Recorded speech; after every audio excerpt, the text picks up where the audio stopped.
Hello, dear students. In today's lecture, we discuss about ionization enthalpy, which is most important topic.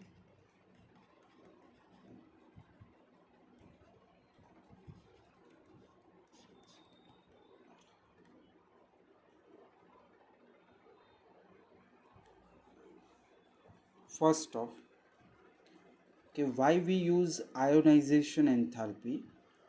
So, a quantitative measure of the tendency of an element to lose electron is given by its ionization enthalpy. It is also known as ionization energy and ionization potential. Now, what is units of ionization energy? So first well-known unit kilojoule per mole, second kilocalorie per mole, and third electron volt per atom, and widely used kilojoule पर मोल. Ionisation enthalpy का widely कौन सा unit use होता है? Kilojoule पर मोल. फिर first ionization enthalpy indicate bye IE1 और delta IH1. Ionisation enthalpy को डेल्टा IH से इंडिकेट कर रहे हैं. ये फर्स्ट आयोनाइजेशन एंथैल्पी है, इसलिए यहाँ पे लिखा 1. चलो डेफिनेशन यहाँ पे. तो देखो आयोनाइजेशन एंथैल्पी क्या होता है. तो जो भी आइसोलेटेड गैसियस न्यूट्रल एटम्स होते हैं उनमें से 1 इलेक्ट्रॉन रिलीज करने में या 1 इलेक्ट्रॉन रिमूव करने में जो भी एनर्जी रिक्वायर्ड होगी उन्हें कहेंगे आयोनाइजेशन एंथैल्पी. अगर फर्स्ट इलेक्ट्रॉन रिलीज हुआ या रिमूव हुआ तो वो होगा फर्स्ट आयोनाइजेशन एंथैल्पी. तो पूरा डेफिनेशन यहाँ पे दिया है, देखो. The minimum energy required to remove the electron from the outermost orbit of an isolated gaseous neutral atom X is called first ionization enthalpy. First ionization enthalpy indicated by IE1, ionization energy 1 और delta IH1. देखो यहाँ पे एक equation से समझे. ये X gaseous isolated atom है, neutral है. ये 1 इलेक्ट्रॉन लूज करके पॉजिटिव चार्ज यहाँ पे बना रहा है +1. यहाँ पे जो एनर्जी कंज्यूम हुई वो है ionisation enthalpy. Second ionization enthalpy में क्या होगा? सेकेंड इलेक्ट्रॉन रिमूव करने के लिए जो एनर्जी लगेगी वो होगी सेकेंड आयोनाइजेशन एंथैल्पी. तो देखो definition. The energy required to remove the second most loosely bonded electron in a gaseous state of a unipositive ion. Students ये यूनिपॉजिटिव आयंस क्या होता है? तो देखो जो हमने आगे बनाया था X प्लस यूनि यानी 1, ये +1 है, तो ये हुआ unipositive ion, is called the second ionization enthalpy. तो इसको हम समझे कि जो X+1 है उनमें से और एक इलेक्ट्रॉन निकालने के लिए यानी सेकेंड इलेक्ट्रॉन निकालने के लिए जो एनर्जी अप्लाई करनी होगी वो एनर्जी को कहेंगे सेकेंड आयोनाइजेशन एंथैल्पी या सेकेंड आयोनाइजेशन एनर्जी. चलिए रिएक्शन देखते हैं. तो देखो ये है यूनि पॉजिटिव आयन, ये सेकेंड इलेक्ट्रॉन रिमूव हुआ और यहाँ पे चार्ज बना +2. तो ये रिएक्शन के लिए जो एंथैल्पी आपने दी वो है डेल्टा IH2. यानी सेकेंड आयोनाइजेशन एंथैल्पी। और एक चीज़, आयोनाइजेशन एंथैल्पी ऑलवेज पॉजिटिव होगी। देखो क्यों, समझो कि in general energy is always required to remove electron from an atom और आयन। एनर्जी आपको ऑलवेज देना है, required to remove electron from atom और आयन। तो एनर्जी हम अप्लाई करते हैं, देते हैं, hence ionization enthalpy is always positive. That is the reaction is endothermic reaction. देखो रिएक्शन के दो टाइप्स होते हैं, exothermic and endothermic. Endothermic reaction में एनर्जी हमें देनी पड़ती है रिएक्शन में, और एक्सोथर्मिक में एनर्जी बाहर निकलती है रिएक्शन के दरमियान। चलो ये नोट्स बना लो, ऐसे इंपॉर्टेंट पॉइंट्स लिखे, मेक का नोट कि हमने यहाँ पे दो टाइप की आयोनाइजेशन एंथैल्पी देखी, first ionization enthalpy and second ionization enthalpy. तो always second ionization enthalpy first ionization enthalpy से ग्रेटर होगी। देखो ऐसे भी लिख सकते हो, delta IH3 greater than delta IH2 greater than delta IH1। तो ये भी एक ऑर्डर हुआ, दोनों बात सेम ही है कि फर्स्ट आयोनाइजेशन एंथैल्पी से सेकेंड आयोनाइजेशन एंथैल्पी बिगर होगी, और सेकेंड आयोनाइजेशन एंथैल्पी से थर्ड आयोनाइजेशन एंथैल्पी लार्जर होगी। तो यही है यहाँ पे, because it is more difficult. देखो ऐसा क्यों, तो समझो फर्स्ट आयोनाइजेशन एंथैल्पी में क्या था, एक्स न्यूट्रल था, इनमें से हमने इलेक्ट्रॉन निकाला और यूनी पॉजिटिव आयन बना दिया। सेकेंड में क्या हुआ, ये यूनी पॉजिटिव आयन और एक इलेक्ट्रॉन निकाला और डाई पॉजिटिव आयन बना दिया। और थर्ड में क्या होता है, ये डाई पॉजिटिव आयन और एक इलेक्ट्रॉन निकालेगा और ट्राई पॉजिटिव आयन बना देगा। तो आप देख सकते हो कि ये न्यूट्रल एटम है, जबकि ये चार्ज एटम है, पॉजिटिवली चार्ज एटम। और हमने लास्ट पीरियड में देखा था पॉजिटिव चार्ज यानी कैटायंस, कैटायंस के साइज स्मॉलर होते हैं, बराबर ध्यान से समझना, इनके साइज कैसे होते हैं, स्मॉल, स्मॉल साइज होते हैं, और इनका न्यूक्लियर चार्ज भी ज़्यादा होता है कंपेयर टू न्यूट्रल। इसीलिए पॉजिटिवली चार्ज स्पीसीज में से इलेक्ट्रॉन निकालना डिफ़िकल्ट हो जाता है। डिफ़िकल्ट यानी मोर एनर्जी देनी पड़ती है, इसीलिए X+2 में से इलेक्ट्रॉन निकालने के लिए सबसे ज़्यादा एंथैल्पी लगेगी। इसीलिए third ionization enthalpy is greater than second ionization enthalpy, greater than first ionization enthalpy. देखो पूरा पॉइंट यहाँ पे लिखा है, because it is more difficult to remove an electron from a positively charged ion where the nuclear charge is more than in a neutral atom, so more energy is required. Let us observe through animation। चलो animation के द्वारा समझते हैं। तो देखो ये electron यहाँ पे आप देख सकते हो, ये इलेक्ट्रॉन निकालने के लिए जो एनर्जी लगी उन्हें हमें कहा था आयोनाइजेशन एंथैल्पी।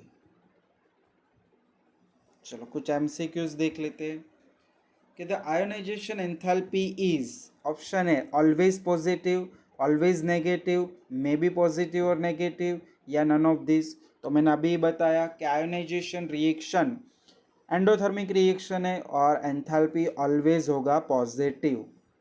चलो तो नीचे दिया ही है, क्लियर पॉइंट पढ़ लो ध्यान से। चलो next MCQ, what is the relation between first ionization enthalpy and second ionization enthalpy. तो अभी मैंने लास्ट में समझाया, second ionization enthalpy is more than first ionization enthalpy. तो देखो सूटेबल ऑप्शन कौन सा हुआ यहाँ पे, ऑप्शन नंबर सी। देखो नीचे समझाया है, मैं का नोट करके मैंने भी बताया था आपको।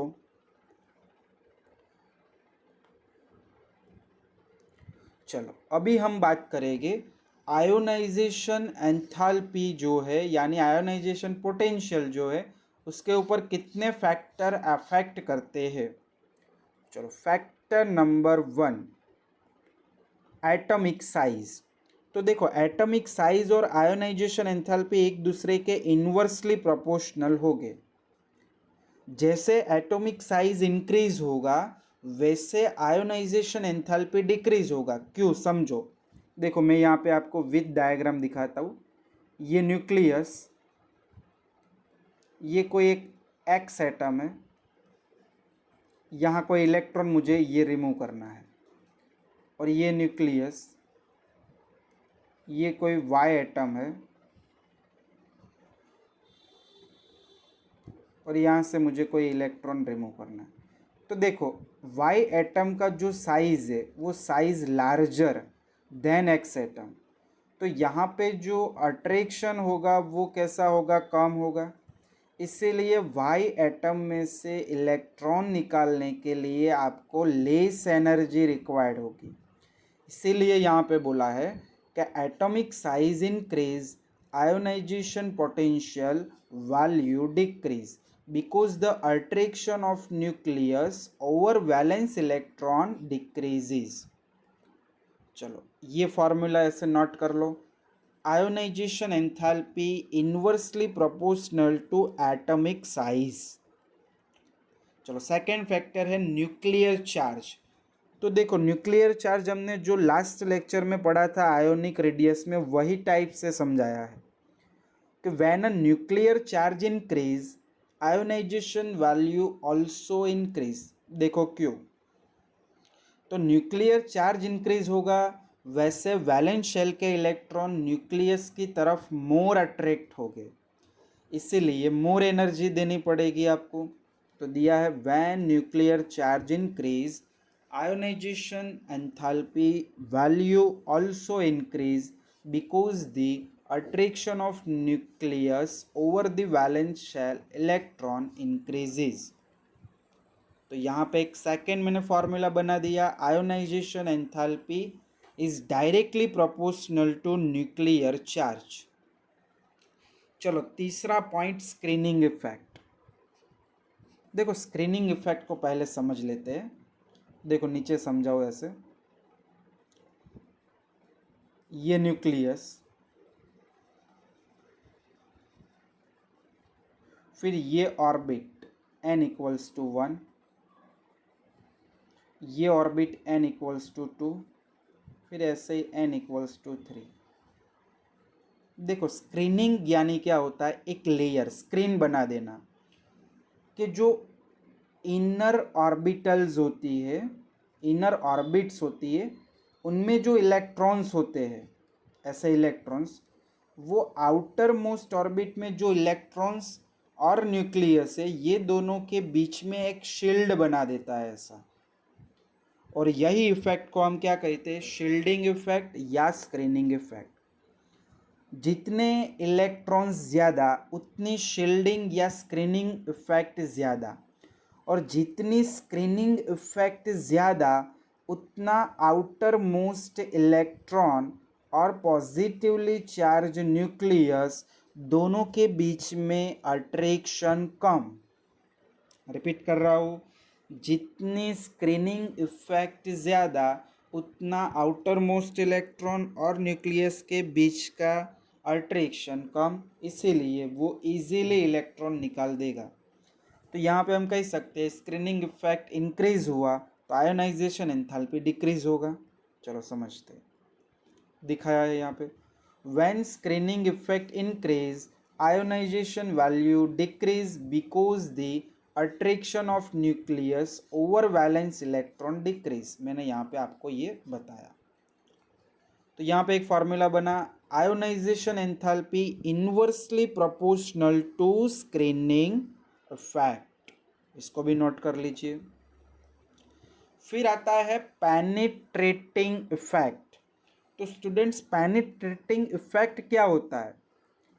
तो यहाँ पे समझाया है कि the tendency of orbitals to move towards the nucleus is called penetrating effect. Nucleus की तरफ ऑर्बिटल्स का जाना, जिन्हें हम क्या कहते हैं? Penetrating effect. देखो, the order of penetrating power of various orbital is, तो सबसे न्यूक्लियस से नज़दीक होती है एस ऑर्बिटल, फिर आती है पी ऑर्बिटल, फिर डी और लास्ट में एफ। तो ये इनका ऑर्डर है S P D F. When penetrating effect increase, ionization enthalpy value increases because attraction of nucleus over the electron increases। तो अगर मुझे S में से इलेक्ट्रॉन निकालना है कंपेयर टू P, D और F, तो S में से इलेक्ट्रॉन निकालना मोर डिफिकल्ट होगा, यानी मोर एनर्जी रिक्वायर्ड होगी compare to P, D, F। That is ionization enthalpy directly proportional to penetrating effect। Last factor की बात करें तो इलेक्ट्रॉनिक कॉन्फ़िगरेशन। तो देखो, the atom of element having either half filled, ये समझना कि कोई भी एटम के इलेक्ट्रॉनिक कॉन्फ़िगरेशन जब हाफ फिल्ड होती है और फुल्ली फिल्ड होती है ऑर्बिटल्स, तो वो मोर स्टेबल हो जाती है, hence the energy required more than other atoms.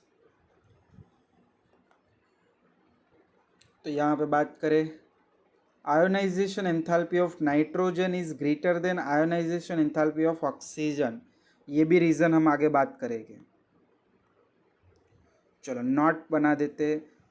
Group number 18 element है वो maximum ionization enthalpy in period. क्यों? सोचो। तो ग्रुप नंबर 18 की इलेक्ट्रॉनिक कॉन्फ़िगरेशन कंप्लीटली फिल्ड है ऑक्टेट से, यानी मोर स्टेबल हुई, और वो स्टेबल इलेक्ट्रॉनिक कॉन्फ़िगरेशन में से इलेक्ट्रॉन निकालना मोर डिफ़िकल्ट हुआ, यानी मोर एनर्जी रिक्वायर्ड हुई। Let us see the graph between ionization enthalpy and atomic number। तो देखो 1 से 60 तक के एलिमेंट्स का मैं यहाँ पे आपको ग्राफ प्लॉट करके दिखाता हूँ, जो आपको टेक्स्ट बुक में दिया है।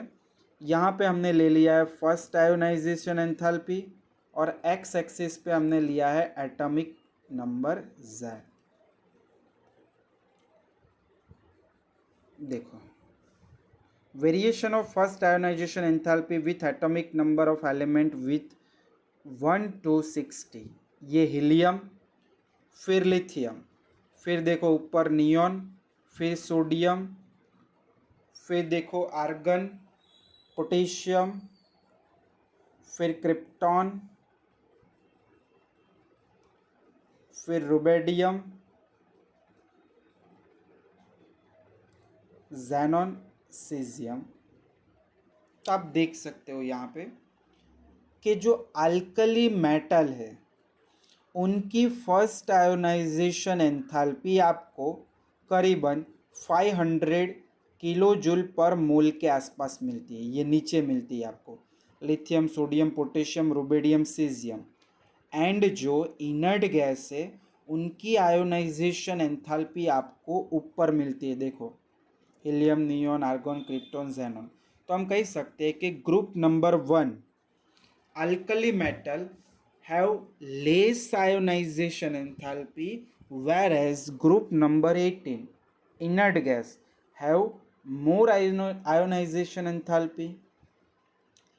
और ग्रुप में भी बात करें तो देखो, इनर्ट गैस में सबसे ज़्यादा आयोनाइजेशन एंथैल्पी किनकी है? हीलियम की, फिर नियॉन, आर्गन, क्रिप्टॉन, ज़ेनॉन। यानी डाउन द ग्रुप जाएंगे तो एटॉमिक साइज इंक्रीज होगा, सो आयोनाइजेशन एंथैल्पी डिक्रीज होगा।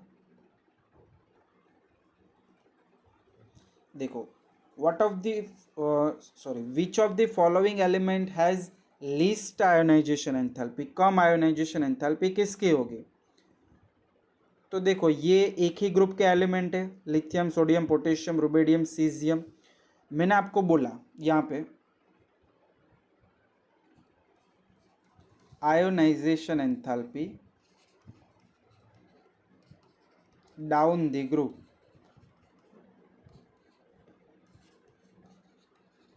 क्या होगी, डिक्रीज होगी। क्यों? क्योंकि down the group atomic size increase होता है। तो यहाँ पे हमें लीस्ट आयोनाइजेशन एंथैल्पी निकालना है, कम से कम आयोनाइजेशन एंथैल्पी किनका होगा। तो देखो lithium, sodium, potassium, rubidium, caesium. तो देखो सबसे नीचे एलिमेंट कौन सा आता है, सीजियम। तो यहाँ पे सीजियम का आयोनाइजेशन एंथैल्पी सबसे कम होगा। अगर आपको पूछे कि विच of the following element has high ionisation enthalpy, तो राइट आंसर क्या आता, लिथियम। क्लियर?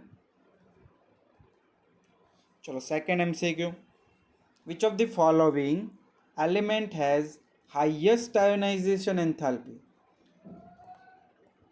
देखो ऑप्शन यहाँ पे दिया है, तो मैंने ग्राफ में ही बता दिया था, और यहाँ पे अभी भी लिखा था कि ग्रुप में, चलो सोचो क्या होगा, down the group, down the group ionization enthalpy decrease होगा। यानी जो फर्स्ट मेंबर है helium, neon, argon, krypton, xenon, radon, तो हीलियम की आयोनाइजेशन एंथैल्पी सबसे हाईएस्ट होगी। तो answer is helium. Which of the following is the correct ionization order. चलो आयोनाइजेशन ऑर्डर देना है, ग्रुप के एलिमेंट है, तो अभी लिखा था lithium, sodium, potassium, rubidium, caesium. देखो ग्रेटर देन के हिसाब से लिखो, तो लिथियम तो है ही नहीं, इसको निकाल देते हैं। ये फोर एलिमेंट में sodium, potassium, rubidium, caesium, B option देख लो। Which of the following element has highest ionization enthalpy. चलो सॉल्व करो इनको खुद से। यहाँ पे आपको एटॉमिक साइज देख लेना है, जिनका एटॉमिक साइज छोटा उनमें हाईएस्ट आयोनाइजेशन एंथैल्पी। तो मैंने आगे के लेक्चर में बताया था पॉजिटिव आयन ऑलवेज स्मॉलर होते हैं कंपेयर टू न्यूट्रल और नेगेटिव। तो यहाँ पे देख सकते हो पॉजिटिव आपके पास 3 है, इनमें भी पॉजिटिव चार्ज जिनका ज़्यादा वो ज़्यादा स्मॉल। तो राइट आंसर कौन सा आएगा, Mg वाला ही आएगा। Penetrating power of orbitals, order of orbitals, तो S greater than P greater than D greater than F, C option. Ionization order of nitrogen, oxygen, fluorine, neon. तो देखो नियॉन, फ्लोरीन, नाइट्रोजन, ऑक्सीजन, यहाँ पे ये दोनों में एक एक्सेप्शन है जो हम आगे बात करेंगे, बराबर। वैसे देखो ऐसे हो जाता है lithium, beryllium, boron, carbon, nitrogen, oxygen, fluorine, neon, ये पूरा सेकेंड पीरियड की बात है। तो हमें पता है कि पीरियड में आयोनाइजेशन एंथैल्पी इंक्रीज होती है, तो नियॉन की सबसे ज़्यादा, तो मैंने लिख दिया नियॉन ग्रेटर देन, फिर फ्लोरीन आएगा, फिर देखो ऑक्सीजन क्यों नहीं आया, नाइट्रोजन आया। तो इनका रीज़न है, इनका रीज़न क्या है चलो बता देते हैं अभी, कि nitrogen atomic number 7, oxygen atomic number 8। Nitrogen के electronic configuration 1s2, 2s2, 2p3, oxygen की 1s2, 2s2, 2p4। According to Hund's principle electrons को अरेंज करो 1, 2, 3। इनमें p4 में कैसे इलेक्ट्रॉन्स आएंगे, तो 1, 2, 3 और ये फोर्थ इलेक्ट्रॉन। अभी समझना, देखो ऑक्सीजन में जो निकलने वाला इलेक्ट्रॉन ये फोर्थ है, जबकि नाइट्रोजन में निकलने वाला इलेक्ट्रॉन है थर्ड है। मैंने आपको आगे ही बताया था ये कैसी है, यहाँ पे हाफ फेल। अगर हाफ फेल होगी तो ये कैसे होगी, मोर स्टेबल। यानी नाइट्रोजन में से इलेक्ट्रॉन निकालने के लिए मोर एनर्जी रिक्वायर्ड होगी, इसीलिए नाइट्रोजन पहले आया फिर ऑक्सीजन। ऑक्सीजन में एनर्जी कम क्यों लग रही है, उनका भी रीज़न सुनो। ये इलेक्ट्रॉन और ये दोनों इलेक्ट्रॉन के बीच में रिपल्शन होगा, इसीलिए ये वाला इलेक्ट्रॉन फोर्थ इजीली रिमूव हो जाएगा। विच ग्रुप एलिमेंट है मैक्सिमम आयोनाइजेशन एंथैल्पी, तो ग्रुप नंबर 18 यानी 8A ग्रुप, डी ऑप्शन। चलो, trend in ionization energy, trend in ionization energy in period, ये मोस्ट इंपॉर्टेंट पॉइंट है। तो trend in ionization enthalpy period और ग्रुप में क्या होता है वो हमें समझना है। तो देखो, पीरियड में आयोनाइजेशन एंथैल्पी ऑलवेज इंक्रीज होगी, क्योंकि उसमें साइज डिक्रीज होती है। चलो देख लेते हैं। Ionisation enthalpy increases across the period from left to right. Reason? So the atomic size decrease and the effective nuclear charge increases.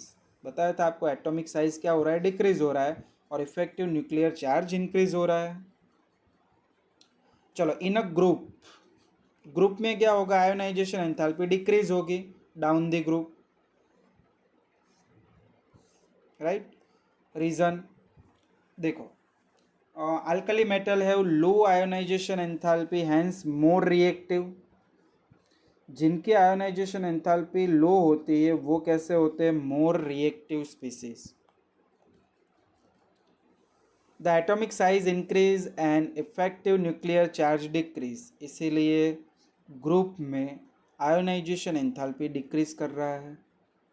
देखो यहाँ पे मैं आपको ionization enthalpy against group number 1 2 3 4 इनका ग्राफ ऐसे मिलता है आपको। हीलियम और यहाँ पे हाइड्रोजन, फिर ये सेकेंड फर्स्ट ग्रुप, सॉरी ये period, third period, fourth period.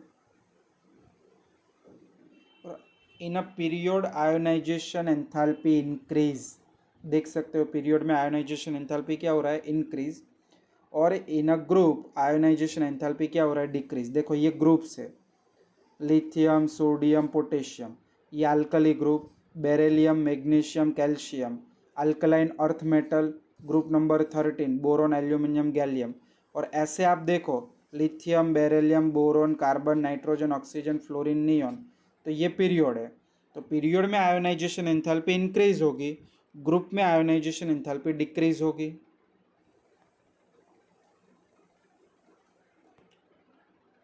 चलो, अभी वो वाला एग्जाम्पल जो हमने समझा है कि why nitrogen have more ionization enthalpy than oxygen.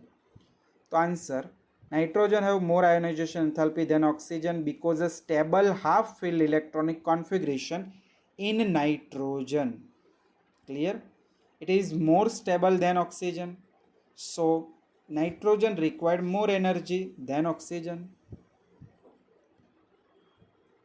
देखो in a period ionization enthalpy, तो पीरियड में क्या होगा, आयोनाइजेशन एंथैल्पी इंक्रीज होगी। In a group ionization enthalpy decrease.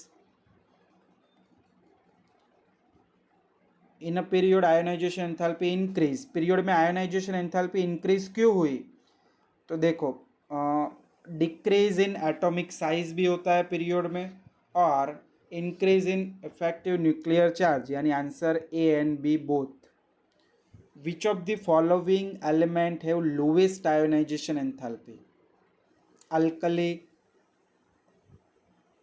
Metals, ionization enthalpy nitrogen greater than oxygen, तो अभी समझाया हाफ फिल इलेक्ट्रॉनिक कॉन्फ़िगरेशन है इसीलिए। अभी देखो एक मैं और बात यहाँ पे आपको बता दूँ कि टेक्स्ट बुक में आपको एक और रीज़न मिलेगा, वो हमें समझना है यहाँ पे। देखो इसको मत ध्यान में लो, एक ऐसा ग्राफ सेकेंड पीरियड के लिए, तो पीरियड में आयोनाइजेशन एंथैल्पी, ये एटॉमिक नंबर Z और ये डेल्टा IH, यहाँ पे है लिथियम, फिर बेरिलियम, फिर बोरॉन के लिए कम हो जाता है, फिर कार्बन, ऑक्सीजन, फिर से नाइट्रोजन के कम,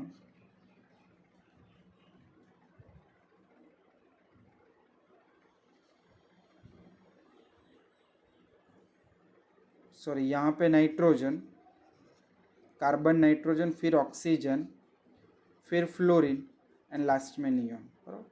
तो देखो ये वाला रीज़न तो हमने समझ लिया। अभी बात आती है बेरिलियम और बोरॉन के लिए। तो बेरिलियम की आयोनाइजेशन एंथैल्पी कम और बोरॉन की आयोनाइजेशन एंथैल्पी ग्रेटर देन क्यों है? तो समझो, सॉरी ऐसा आएगा, बेरिलियम की ionization enthalpy greater then boron. तो दोनों के electronic configuration 4 5, 1s2 2s2 1s2 2s2 2p1। चलो बेरिलियम में से रिमूव होने वाला इलेक्ट्रॉन 2s ऑर्बिटल में से जाएगा और बोरॉन में से रिमूव होने वाला इलेक्ट्रॉन 2p में से जाएगा। तो पेनेट्रेटिंग इफेक्ट आप याद करो, s greater than p greater than d greater than f। s orbital nucleus से नज़दीक होती है, इसीलिए s ऑर्बिटल में से इलेक्ट्रॉन निकालना मोर डिफ़िकल्ट होगा कंपेयर टू p। इसीलिए बेरिलियम के आयोनाइजेशन एंथैल्पी बोरॉन से ज़्यादा होती है। ये इनका रीज़न था।